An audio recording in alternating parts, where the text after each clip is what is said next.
శ్రీలంకలో ఏలూరు వాసులు చిక్కుకున్నారు. ఏలూరుకు చెందిన 20 మంది కొలంబో యాత్రలో ఉన్నారు. నిన్న బాంబు పేలుళ్ల నేపథ్యంలో కొలంబోలో రెడ్ అలర్ట్ ప్రకటించడంతో నేడు రావాల్సిన ఏలూరు వాసులు అక్కడే చిక్కుకుపోయినట్టు తెలుస్తోంది. వారి నుంచి ఎలాంటి సమాచారం కూడా తెలియకపోవడంతో బంధువులు తీవ్ర ఆందోళనకు గురవుతున్నారు. తమ వారి సమాచారం తెలుసుకుని వారిని ఎలాగైనా సురక్షితంగా ఇళ్లకు చేర్చాలని ప్రభుత్వాన్ని వారు కోరుతున్నారు.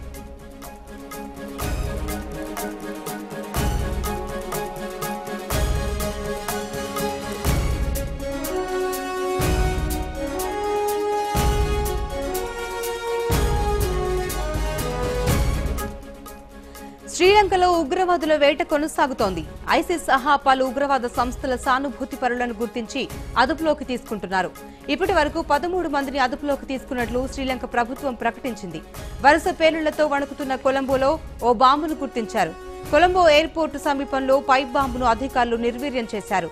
కొలంబో దగ్గర దేమాతగూడలో ఓ ఇంట్లో ఉగ్రవాదులు ఉన్నట్లు సమాచారం అందడంతో కమాండో ఆపరేషన్ కొనసాగుతోంది. నిన్న జరిగిన మారణ హోమంలో మృతుల సంఖ్య 290కి చేరింది. 600 మందికి పైగా గాయపడ్డారు.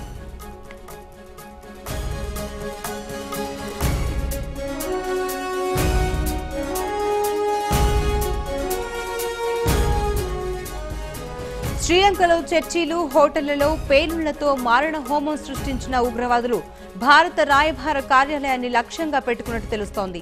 ఉగ్రవాదుల టార్గెట్లో ఇండియన్ హై కమిషన్ ఉన్నట్లు అంతర్జాతీయ నిఘా సంస్థలు హెచ్చరిస్తున్నాయి. దీంతో భారత రాయబార కార్యాలయానికి 2 అంచెల భద్రతను ఏర్పాటు చేశారు.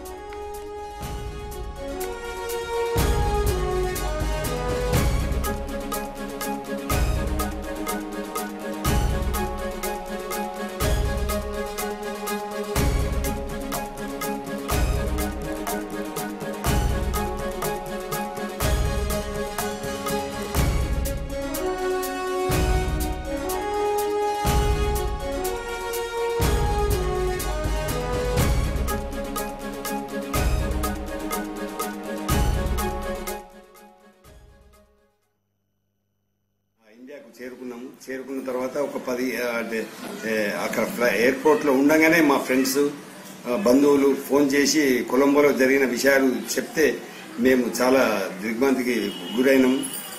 చాలా హ్యాపీగా ఫీల్ అవుతున్నాం. టూర్ లో సేఫ్టీగా మన ఇండియాకి వచ్చినామని.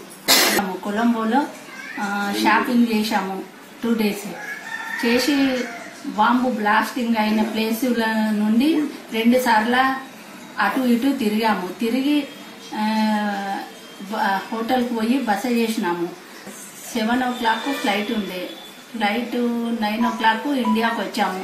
ఇండియాకు వచ్చిన తర్వాత బంధువులు, మిత్రులు అందరూ చెప్పారు బాంబు బ్లాస్టింగ్ అయింది, మీరు బాగా చాలా సేఫ్టీగా ఇండియాకు వచ్చిండ్రు అని మా పిల్లలు, మా బంధువులు అందరూ సంతోషపడ్డారు. మబ్బుల 3 గంటలకు మేము బయలుదేరాం. హోటల్ నుండి 5 గంటల వరకు ఎయిర్పోర్ట్కి వచ్చాము. ఆ తర్వాత 7:25 మాకు ఫ్లైట్ ఉండే. ఫ్లైట్లో ఎక్కి మేము హైదరాబాద్లో దిగాము. దిగినాక 9:30 వరకు దిగాము. 9:30 తర్వాత మేము లగేజ్ దగ్గరకు వచ్చేసరికి 10 అయిందండి. 10 గంటలకు మా ఫ్రెండ్స్, మా చుట్టాలు అందరూ మాకు ఫోన్ చేశారు, ఇలా కొలంబోలో ఇలా జరిగింది, మరి మీరు